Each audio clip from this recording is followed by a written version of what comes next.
To create a hot new mode of transportation, combine mechanical engineering with physics and aerodynamics, throw in a bit of gee whiz adventure, and mix with the spirit of an entrepreneur. The result is the Outrider.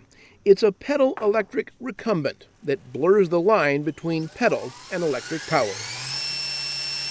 In America, it's important to be able to travel a long distance because we have long distances between cities. It's also important to be able to travel at a high rate of speed. We need good performance in our vehicles, good acceleration, and they need to look good. We wanted to take the benefits from each end of the spectrum, the speed and convenience of a motorcycle, an automobile, and combine them with the exercise of a bicycle and overlap that. And I think that's a really compelling vehicle to keep people in shape and then also to get somewhere quickly at the same time. You could also call the Outrider a human-electric hybrid. The company's founders began brainstorming the design while trying to think of a faster way to ride to college and be able to keep up with traffic rather than get pushed off the road. Their design achieves just that. The top speed of what the company calls an ultralight adventure vehicle is 40 miles per hour. I think there are a whole lot of people who, if they open their mind to the possibility of the benefits of a different platform and the benefits of,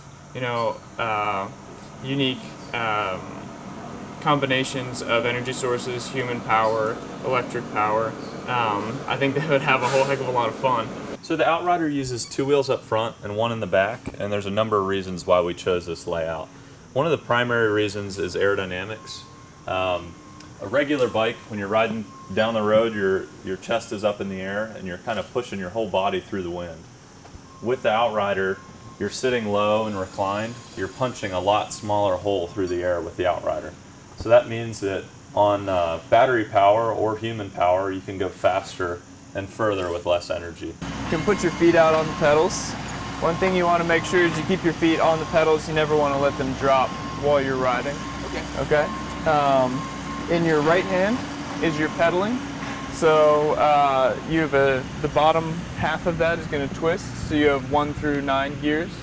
You only want to twist that when you're pedaling. Okay? Just like a regular bicycle. Okay. On the left is your throttle.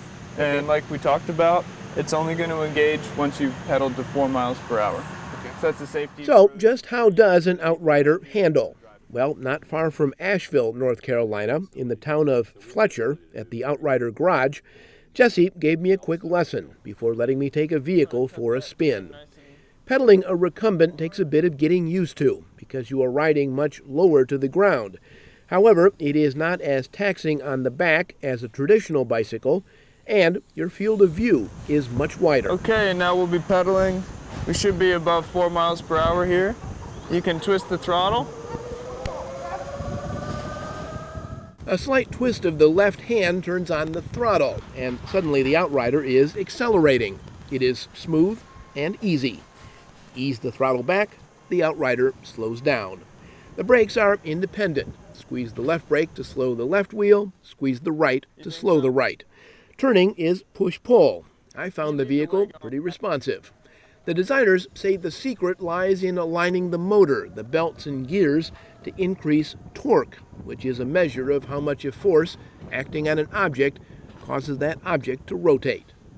You'll notice that our motor is here under the seat. It's incredibly small. It's the size of a soda can. Nevertheless, it can put out about 6 horsepower. The motor is here. It spins at 8,000 RPM, so very high RPM and low torque. So to increase the torque, we run it through 2 stages of gear reduction. So what that essentially does is it uses leverage to convert the RPMs, the high RPM, high power motor, into a lower RPM, high torque motor. So with this setup, these 2 reductions, this is the first stage of the belt reduction, and this is the second stage of the belt reduction.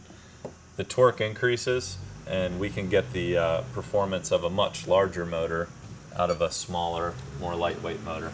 The lithium-ion battery charges in about 90 minutes. The range depends on how much the rider uses the motor. An onboard computer tracks battery life along with speed and distance. There are also front and rear tail lights, and a 7-foot tall LED light-up antenna. Prices start at around $7,000. The question, of course, is where to ride. So can I ride this? I can ride this on the road, I'm Yes. assuming. Okay. Yes, depending on, there's 3 different power levels that you can program in through the controller. If you're riding in low, you can ride anywhere in the United States, and it's legally considered a bicycle. If you ride on medium or high, it depends on your state, but here in North Carolina, the limit is 30 miles per hour, and it's considered a moped. Drivers must wear a helmet. All Outriders are shipped with a low power setting and a top speed of 20 miles an hour. So the vehicle can be driven anywhere a bicycle is allowed to travel. Power can be increased depending on local laws, but Outriders would no longer be classified as bicycles. The company says many owners use the Outrider to commute to work. One of the main reasons the designers developed this to begin with was for safety. They wanted to be able to keep up with the flow of traffic. Basically what we're trying to do is take the lightest possible vehicle. We want it to always be less than 100 pounds. We want it to always be less than the rider's weight, and give them the opportunity with that vehicle to go on an adventure, whatever that adventure might mean to them. So whether it's off-road or on-road, whether it's commuting to work every day and getting a thrill on your way in, or going out for the weekend and doing an overnighter and camping out and getting that experience. That's our goal with an ultralight adventure vehicle.